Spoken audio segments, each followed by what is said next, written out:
दोस्तों, रात के तकरीबन 11 बजे मैं झिलम पहुंचा अपनी आखिरी डिलीवरी करने के लिए और खाने का पैकेट डिलीवर करने के बाद मैं वहां से जाने के लिए अपनी बाइक की तरफ पलटा ही था कि तभी पीछे से एक आदमी ने मुझे आवाज़ देते हुए बोला, ज़रा रुकना भाई।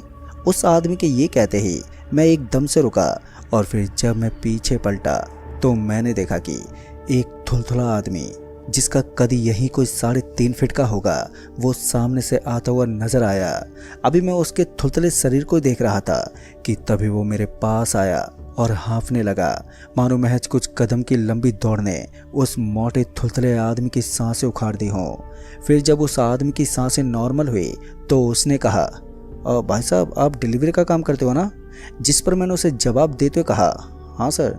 मेरे ये कहते उस आदमी ने कहा, और मुझे अपने अंकल के घर रात का डिनर भिजवाना है, क्या आप मेरा ये काम कर देंगे? बदले में आपको 1500 रुपये दे दूंगा। जैसे उस आदमी ने 1500 रुपये की बात कही तो वैसे ही मैं बिना ज़्यादा सोचे बोला, जी सर मैं कर दूंगा, पर डिलीवरी कहाँ करनी है? जिस पर वो आदमी बोला, वो गोठा कॉलोनी के बंगला नंबर 717 में। एड्रेस जानने के बाद मैंने फिर उस आदमी से बोला, ठीक है सर, आप जल्दी से डिनर पैक करके दे दो। मेरे ये कहते ही वो डिनर लाने चला गया। फिर जब वो थुलथुला आदमी लौटा तो उसके हाथ में एक मिट्टी का बर्तन था जिसके मुंह पर हरा कपड़ा बंधा हुआ था। फिर उस आदमी ने वो मिट्टी का बर्तन जो छोटी मटकी की तरह लग रहा था मुझे वो थमाते बोला, इसे बड़े ध्यान से लेकर जाना है और ध्यान रहे इस बर्तन को उनके पास मत छोड़ देना। अभी उस आदमी ने यही कहा था कि मैंने उससे सवाल करते पूछा, मतलब कि मुझे ये बर्तन वापस ला के आपको देना है? मेरे ये पूछते उस आदमी ने मुस्कुराते बोला, हाँ। उसके हाँ कहते ही मैंने बोला, नहीं सर, हमारी बात सिर्फ डिनर पहुंचाने की हुई थी, बर्तन वापस लाने की नहीं। मेरे ये कहते वो आदमी बोला, ठीक है तुम 500 रुपये एक्स्ट्रा ले लेना, पर ये बर्तन मुझे वापस ला कर देना। चूँकि अब मुझे 500 रुपये और मिल रहे थे तो ऐसे में मैंने आगे कुछ सवाल नहीं किया और वो खाने से भरा बर्तन अपने बैग में लेकर चल पड़ा डिलीवर करने। अभी मैं उस लोकेशन की तरफ बढ़ ही रहा था कि पीछे से एक बाइक वाले ने ओवरटेक करते पूछा, अरे ओ भैया क्या लेकर जा रहे हो जिसकी खुशबू से ही मुंह में पानी उतर रहा है? जिस पर मैंने उसे कोई जवाब नहीं दिया क्योंकि उस वक्त किसी भी तरह की खुशबू नहीं आ रही थी, जिसका मतलब ये था कि वो आदमी मेरे से मज़े लेने की कोशिश कर रहा था। इसलिए मैंने उसे कोई जवाब ही नहीं दिया और बाइक की स्पीड बढ़ाते हुए मैं उससे आगे निकल गया। उस बाइक वाले से तो पीछा छूट गया, पर आगे लाल बत्ती पर मैं रुका तो वहां पर रुके गाड़ी वाले भी वही सवाल करते बोले, भाई क्या है बैग में जिसकी सुगंध इतनी लजीज है? अभी मैं उन गाड़ी वालों को कोई जवाब देता कि तभी सिग्नल ग्रीन हो गया और मैं आगे निकल गया। वैसे तो कुछ देर के लिए मैं भी ये सोचने पर मजबूर हो गया कि कहीं मेरी नाक खराब तो नहीं हो गई है जो मेरे को छोड़कर बाकी के सभी को खाने की सुगंध आ रही है।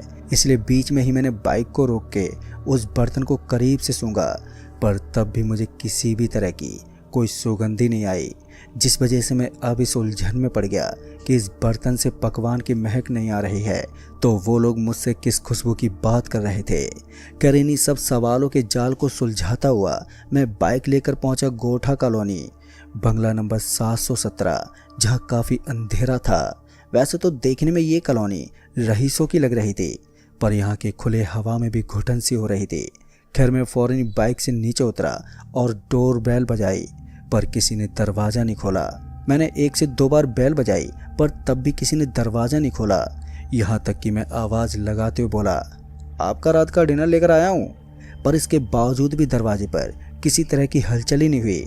अभी मैं वहाँ दरवाजे पर खड़ा यही सोच रहा था कि घर में कोई है भी या नहीं कि तभी दरवाजे के बगल वाली खिड़की का पल्ला खुला और उस खिड़की से एक बेहद ही खूबसूरत हाथ बाहर आया।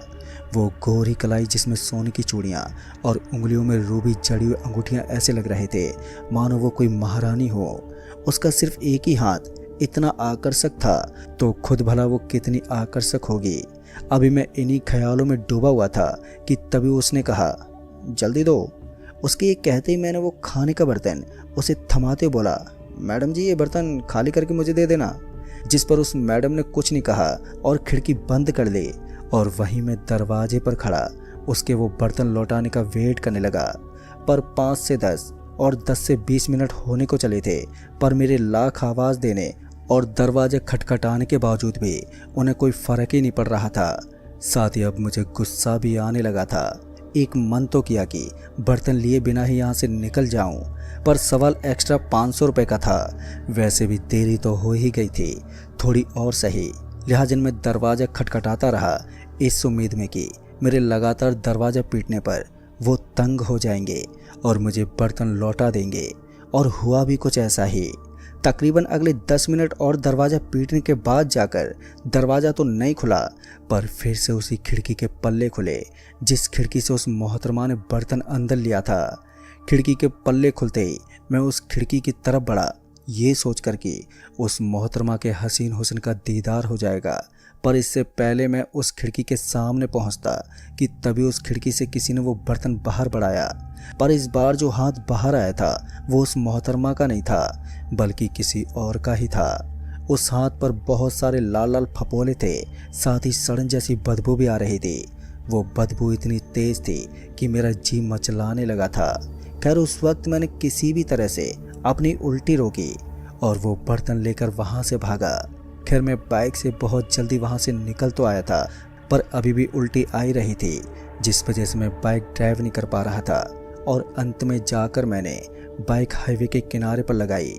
बाइक के रोकते मैं उल्टी करने लगा और कुछ ही देर में दिन का सब खाया पिया अंदर से बाहर आ गया और तब जाकर मुझे राहत मिली। फिर कुछ देर वहीं हाईवे के किनारे सुस्ताने के बाद मैंने बाइक स्टार्ट की और निकल पड़ा उस मोटे थुलथुले आदमी को बर्तन लौटाने। फिर जब मैं झिलम कॉलोनी पहुंचा तो मैंने देखा कि वो मोटा आदमी झिलम कॉलोनी के चौराहे पर खड़ा इंतज़ार कर रहा है। उसे देखते ही मैंने बाइक रोकी। अरे सर, आप यहाँ पर क्या कर रहे हैं? मैं तो आ ही रहा था। मेरे ये कहने पर उस मोटे आदमी ने बोला, वो सब छोड़ो, तो मेरा वो बर्तन दो बस। उस वक्त मुझे उस मोटे थुलथुले आदमी की आंखों में एक अजीब सी चमक दिख रही थी और उसके चेहरे पर जो खुशी थी वो अलग ही दर्जे की थी, मतलब कि नेक्स्ट लेवल की। खैर मैंने उसका वो खाली बर्तन अपने बैग से निकालकर उसके हाथों में जैसे ही थमाया तो वैसे उस मोटे आदमी ने मुझे 2000 रुपये पकड़ा दिए। मैं पैसे लेकर अभी अपनी जेब में रख रहा था कि इतने में ही उस मोटे आदमी ने वो मिट्टी का बर्तन वहीं चौराहे के बीचों बीच तोड़ दिया और उछलता गुनगुनाता हुआ वहाँ से चला गया। वहीं मैं उस मोटे आदमी की इस हरकत पर मुस्कुराते हुए सोचने लगा, ये साला भी विशुद्ध गधा है। जब बर्तन को दोबारा इस्तेमाल ही नहीं करना था तो बर्तन को वापस लाने को ही क्यों बोला। खैर मेरा तो काम हो ही गया था और अब बारी थी घर लौटने की।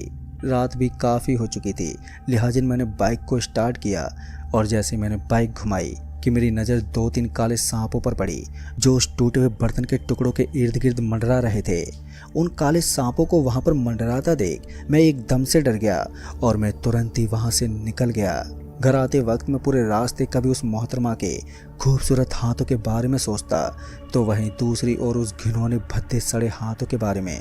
खैर मैं रात के करीब 1 बजे घर लौटा और मेरी ज़िंदगी का एक और दिन का अंत हो गया। आज का दिन कमाई के लिहाज से तो बहुत ही अच्छा रहा था, पर थोड़ा अजीब और थोड़ा भयानक भी था। खैर इसके बाद मैं सो गया और सोया भी तो ऐसा कि जब मेरी आँख खुली तो रात के 8 बज रहे थे। मेरे मोबाइल पर ढेरों मिस कॉल और रेस्टोरेंट वाले के मैसेज थे। वहीं मुझे ये समझ में नहीं आ रहा था कि आखिर में इतनी देर तक भला सोता कैसे रह गया। फिर इसी बीच केशव रेस्टोरेंट वाले का कॉल आ गया और जैसे ही मैंने उसका कॉल उठाया तो वैसे ही केशव भड़कते बोला, तुम यार कौन सी दुनिया में हो? यहाँ इतना काम पड़ा है और ऊपर से तुम कॉल उठाने की जहमत भी नहीं कर रहे हो। ऐसे कहीं काम होता है क्या? अभी केशव सर मुझे लताड़ लगा ही रहे थे कि मैंने ये बोलकर फ़ोन काट दिया कि बस 10 मिनट में मैं हाजिर होता हूँ। फिर इसके बाद मैं जल्दी से फ्रेश होके केशव सर के रेस्टोरेंट खानसामा पहुँचा और पेंडिंग ऑर्डर्स के डिलीवरी में लग गया।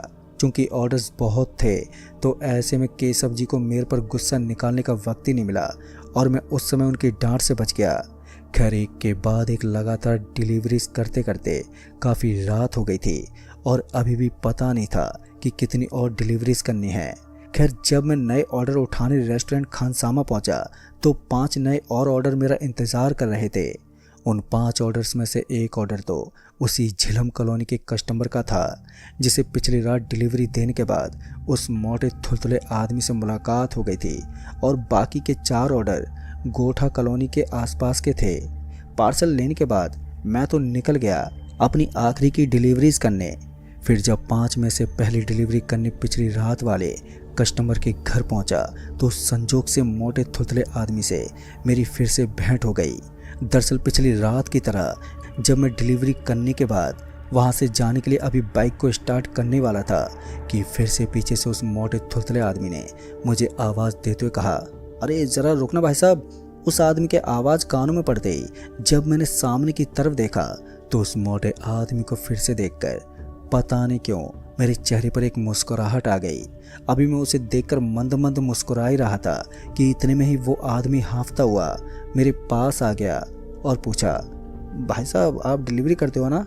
उसके इस सवाल पर मैं बड़ी हैरानी भरे स्वर में बोला, अरे सर लगता है मुझे आपने पहचाना नहीं। पिछली रात तो ही मैंने आपके गोठा कॉलोनी वाले अंकल के बंगला नंबर 717 पर रात का डिनर डिलीवर किया था और फिर वो बर्तन भी तो मैंने आपको वापस ला के दिया था। एक और जहां मैं उस आदमी को पिछली रात की वो सारी बातें बता रहा था तो वहीं दूसरी ओर वो आदमी अभी भी मुझे ऐसे घूर रहा था मानो वो सच में ही मेरे से ना मिला हो। उसके चेहरे के हाव भाव से मैं भी समझ गया था कि इसे कुछ भी याद नहीं आया है। इसलिए मैंने बात बदलते हुए कहा, हाँ मैं डिलीवरी करता हूँ। मेरे ये कहते हुए उसने पिछली रात की तरह कहा, मेरे को रात का डिनर डिलीवरी करवाना है गोठा कॉलोनी बंगला नंबर 717 में, कर दोगे तुम? जिसके लिए मैं 3000 रुपये दूंगा आपको। उस आदमी के ये बोलते ही कि वो इस बार सेम डिलीवरी के मुझे 3000 रुपये देगा, ये सुनकर तो एक पल के लिए मेरी बत्ती सी बाहर झलक आई। मैं भी गधा कहीं का बेमतलब में पिछली मुलाकात उसे याद दिला रहा था। अच्छा हुआ इसे कुछ भी याद नहीं आया, नहीं तो मेरा सीधे सीधे 1000 रुपये का भारी नुकसान हो जाता। जैसे उस आदमी ने कहा कि वो डिलीवरी करने के 3000 रुपये देगा तो मैंने झट से हाँ कर दी और मेरे हाँ कहते ही वो आदमी फिर से वैसे ही मटकी जैसा बर्तन लेकर आया और मेरे को देते हुए बोला, इस बर्तन को मुझे वापस ला कर देना है, इसे वहाँ पर मत छोड़ देना। जिस पर मैंने उस आदमी को जवाब देते हुए कहा, हाँ मैं जानता हूँ। फिर इसके बाद मैंने उसके उस बर्तन को अपने बैग में डाला और वहाँ से निकल गया। चूँकि मेरी आखिरी 4 डिलीवरी वहीं गोठा कॉलोनी से पहले की थी, इसलिए मैंने पहले उन आखिरी 4 ऑर्डर को निपटाने का फैसला किया। अभी मैं अपनी मंजिल की ओर ही बढ़ रहा था कि एक बार फिर बगल से गुजर रहे बाइक वाले ने पूछा, अरे भाई साहब ऐसा क्या ले जा रहे हो इसमें जिसकी महक बाहर तक आ रही है? और ये सिलसिला ऐसे ही चलता रहा। जब भी कोई गाड़ी वाला मेरे बगल से गुजरता तो मुझसे ये ज़रूर पूछता कि ऐसा क्या है जिसकी खुशबू इतनी तेज़ आ रही है, जबकि इसके उलट आज भी मुझे किसी तरह की कोई भी खुशबू नहीं आ रही थी। कुछ तो था जो मैं अब तक समझ नहीं पाया था।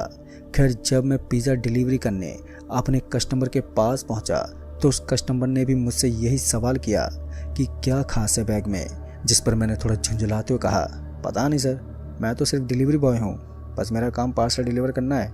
पार्सल में क्या होता है क्या नहीं इसकी हमें कोई जानकारी नहीं होती। मेरे जवाब से वो कस्टमर थोड़ा उखड़ तो गया था, पर मुझे इस बात की चिंता नहीं थी। लिहाजन जवाब और उसका ऑर्डर देकर मैं वहाँ से आगे निकल गया।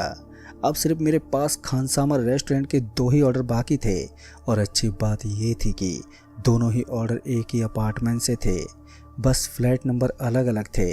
क्योंकि दोनों ऑर्डर एक ही बिल्डिंग के थे इसलिए मैंने उन दोनों कस्टमर को कॉल करके नीचे बुला लिया था ताकि मैं उन्हें जल्दी से ऑर्डर देकर आगे निकल जाऊं।